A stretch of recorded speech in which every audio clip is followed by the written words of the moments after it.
নমস্কাৰ, প্ৰতিফল হোম কিটচেনলৈ আপোনালোকক স্বাগতম জনাইছোঁ। আজি অন্য এটা ৰেচিপি লৈ আপোনালোকৰ মাজত উপস্থিত হৈছোঁ। এতিয়া বজাৰত খুবকৈ সৰু আলু দেখা গৈছে, গতিকে সৰু আলুৰ এটা ৰেচিপি লৈ আজি আপোনালোকৰ মাজত উপস্থিত হৈছোঁ। এই ৰেচিপিটো বনাওঁতে প্ৰথমতে আমি আলুকেইটা ভালদৰে ধুই লৈছোঁ আৰু ধুই তাৰ বাকলিখিনি আঁতৰাই লৈছোঁ। তাৰপিছত আলুকেইটা এনেধৰণেৰে কিছু সময়ৰ বাবে পানীত আমি ডুবাই ৰাখিছোঁ। আলুৰ চাইজকেইটা আপোনালোকে দেখিছে, একদম গুটি আলুতছে অলপ ডাঙৰ, কিন্তু মিডিয়াম আলুতছে অলপ সৰু। এতিয়া ইয়াৰ বাবে এটা আমি মিশ্ৰণ তৈয়াৰ কৰিম। এই মিশ্ৰণটোৰ বাবে কাজু বাদাম, আলমণ্ড আৰু আদা লৈছোঁ।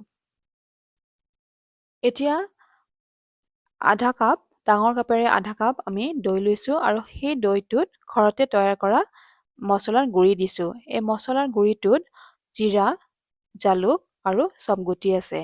লগতে হালধি পাউডাৰ দিছোঁ। এতিয়া হালধি পাউডাৰ আৰু যিটো মছলাৰ গুড়ি, দৈখিনিৰ লগত ভালদৰে মিলি যোৱাকৈ চামুচেৰে এনেদৰে লৰাই দিছোঁ। আনফালে যিটো আমি কাজু বাদাম আৰু আদা লৈছিলোঁ, সেই গোটেইখিনি আমি মিক্সিত এনেদৰে গ্ৰাইণ্ড কৰি লৈছোঁ আৰু গ্ৰাইণ্ড কৰোঁতে অলপমান আমি তাত পানী দি লৈছোঁ। আনফালে পেনখন যেতিয়া গৰম হৈ আহিছে, তেতিয়া তাত আমি মিঠাতেল দিছোঁ। মিঠাতেলৰ পৰিমাণ বহুত বেছিও ইয়াতে আমি ব্যৱহাৰ কৰা নাই। এতিয়া তেলখিনি যাতে পেনখনত ভালদৰে লাগি যায়, তাৰ বাবে পেনখন অলপমান আমি লৰাই দিছোঁ। তেল গৰম হৈ আহিছে, ধোঁৱা ওলাইছে, গতিকে এই গৰম হৈ অহা তেলখিনিত আমি দুটা মিডিয়াম চাইজৰ পিঁয়াজ লৈছিলোঁ আৰু সেই পিঁয়াজ দুটা আমি খুব মিহিকেও কটা নাই, ইয়াতে দেখাই পাইছে আপোনালোকে। সেই কটা পিঁয়াজখিনি এতিয়া এই তেলখিনিত দি দিছোঁ।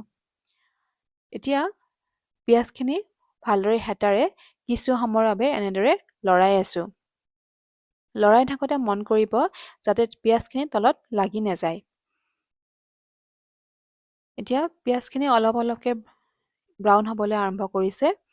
এতিয়া ইয়াতে পাঁচফোৰণ দি দিছোঁ।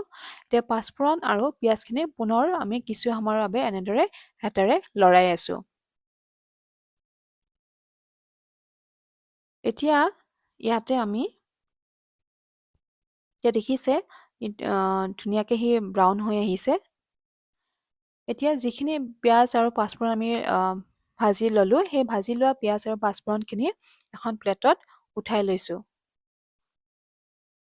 এতিয়া একেখন পেনতে আমি তেল দি দিছোঁ। এই তেলখিনি আগৰ ধৰণেৰে যাতে গোটেই পেনখনতে ভালদৰে লাগি যায়, তাৰ বাবে আমি পেনখন লৰাই দিছোঁ। এতিয়া তেলখিনি গৰম হ'বলৈ আৰম্ভ কৰিছে। ইয়াৰ লগে লগে আমি যিখিনি আলু আমি পানীত কিছু সময়ৰ বাবে ডুবাই থৈছিলোঁ, এই ডুবাই থোৱা আলুখিনি পানীখিনিৰ পৰা আঁতৰাই আনি এতিয়া আলুখিনি ইয়াতে দি দিছোঁ। এতিয়া আলুখিনিক কিছু সময়ৰ বাবে আমি হেতাৰে এনেধৰণে লৰাই থাকিম। এতিয়া দেখাই পাইছে। এতিয়া ইয়াতে আন্দাজ অনুযায়ী নিমখ দিছোঁ। ইয়াতে নিমখটো আমি ৰক সল্ট ব্যৱহাৰ কৰিছোঁ। এই নিমখ আৰু আলুখিনি যাতে ভালদৰে মিহলি হয় দুয়োটাৰ লগত, তাৰ বাবে আমি হেতাৰে কিছু সময়ৰ বাবে পুনৰ লৰাই থাকিম। আলুৰ আপোনালোকে চাইজবিলাক দেখিছে, খুব বেছি ডাঙৰো নহয় আৰু একদম গুটি আলুটোও নহয়। এতিয়া এই আলুখিনি কিছু সময়ৰ বাবে হেতাৰে লৰোৱাৰ পিছত আমি ঢাকনিৰে ঢাকি থৈ দিম। এতিয়া 3 পৰা 5 মিনিটৰ পিছত আমি আলুখিনি পুনৰাই হেতাৰে লৰাই থাকিম। এইখিনি সময়ত আমি গেছৰ ভলিউমটো কম পৰিমাণে ৰাখিছিলোঁ, যাতে আলুখিনি তলত লাগি নাযায়। এতিয়া দেখিছে লাহে লাহে ব্ৰাউন হ'বলৈ আহিছে। যেতিয়া সি ভালদৰে ব্ৰাউন হৈছে, আমি তেতিয়া আলুখিনি বেলেগ এটা পাত্ৰত এনেদৰে আঁতৰাই লৈছোঁ। এতিয়া একেখন পেনতে দৈৰ যিটো মিশ্ৰণ তৈয়াৰ কৰিছিলোঁ, সেই মিশ্ৰণটো পেনখনত দি দিছোঁ। ইয়াতে এটা কথা লক্ষ্য কৰিব, এই পেনখনত আমি পুনৰাই তেল ব্যৱহাৰ কৰা নাই। আলুখিনি ভজাৰ পিছত যিখিনি তেলৰ এটা ভাৱ থাকি গৈছিলে, সেইখিনিতে আমি এই দৈৰ মিশ্ৰণটো দি দিছোঁ আৰু লগতে হেতাৰে খুব ঘনকৈ আমি ইয়াতেৰে লৰাই আছোঁ যাতে এই দৈখিনি পেনখনত লাগি নাযায়। এতিয়া ইয়াৰ লগত কাজু বাদামৰ মিশ্ৰণটো দি দিছোঁ।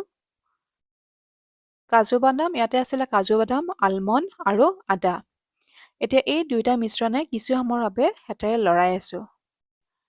ইয়াৰ পিছত আমি যিখিনি আলু ভাজি থৈছিলোঁ সেই আলুখিনি এই মিশ্ৰণ দুয়োটাতে দি দিছোঁ। এতিয়া পুনৰ হেতাৰে আলুখিনি আমি লৰাই থাকিম যাতে পেনখনত থকা মিশ্ৰণখিনিৰ লগত আলুখিনি ভালদৰে মিলি যায়। দেখিছে সি মিলিবলৈ আৰম্ভ কৰিছে। এতিয়া ইয়াতে গৰম পানী দি দিম, কুহুমীয়া পানী। এই পানীখিনি দিওঁতে আমি এনেধৰণেৰে দিছোঁ যাতে পানী আৰু আলুৰ লেভেলটো সমানত থাকে। দেখাই পাইছে? এতিয়া পানী দিয়াৰ পিছত আলুখিনি পুনৰাই আমি হেতাৰে লৰাই আছোঁ।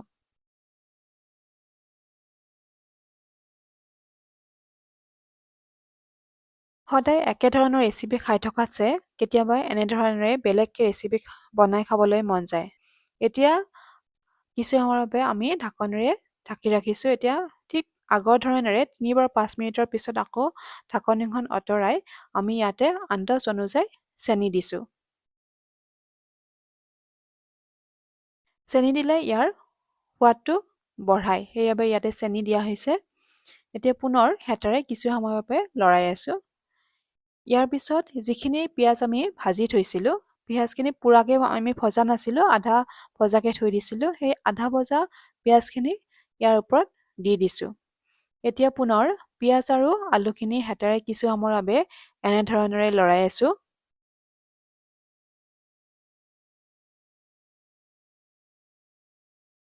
এতিয়া কিছু সময়ৰ বাবে ঢাকনি এখনেৰে আমি ঢাকি থৈ দিছোঁ। পুনৰ ৩ পৰা ৫ মিনিটৰ পিছত আকৌ চাইছোঁ, ই মোটামুটি হ'বলৈ আৰম্ভ কৰিছে। ইয়াৰ পিছত আমি কচুৰি মেথি দিছোঁ। কচুৰি মেথিয়ে তাৰ সোৱাদো বঢ়ায়, লগতে এটা স্মেলো ধুনীয়া আহি তৈয়াৰ কৰে। কচুৰি মেথিখিনি ওপৰত দিছোঁ। ইয়াৰ পিছত কিছু সময়ৰ বাবে আকৌ হেতাৰে আমি লৰাই আছোঁ। ইয়াৰ পিছত আৰু অলপ চেনি দি দিছোঁ। চেনিৰ পৰিমাণ আপোনালোকে নিজৰ মতে দিব। কাৰণ চেনিৰো কেতিয়াবা কি হয়, চেনি দানাৰ মিঠাটো কেতিয়াবা বেছি থাকে আৰু কেতিয়াবা কম থাকে। গতিকে তাৰ ওপৰত নিৰ্ভৰ কৰিও আমি চেনিটো ব্যৱহাৰ কৰিবলগীয়া হয়। এতিয়া দেখিছে ই লাহে লাহে হ'বলৈ আৰম্ভ কৰিছে। এইটো হৈছে আমাৰ আলুৰ অন্য এটা ধৰণেৰে বনোৱা ৰেচিপি। এই ৰেচিপিটো আপোনালোকে ৰুটি, পৰঠা নাইবা ভাতৰ লগতো খাব পাৰে। আজিলৈ ইমানে। যদি আপোনালোকে ৰেচিপিটো ভাল পায় তেতিয়াহ'লে কমেণ্ট, শ্বেয়াৰ আৰু ছাবস্ক্ৰাইব কৰিব নাপাহৰিব। ধন্যবাদ।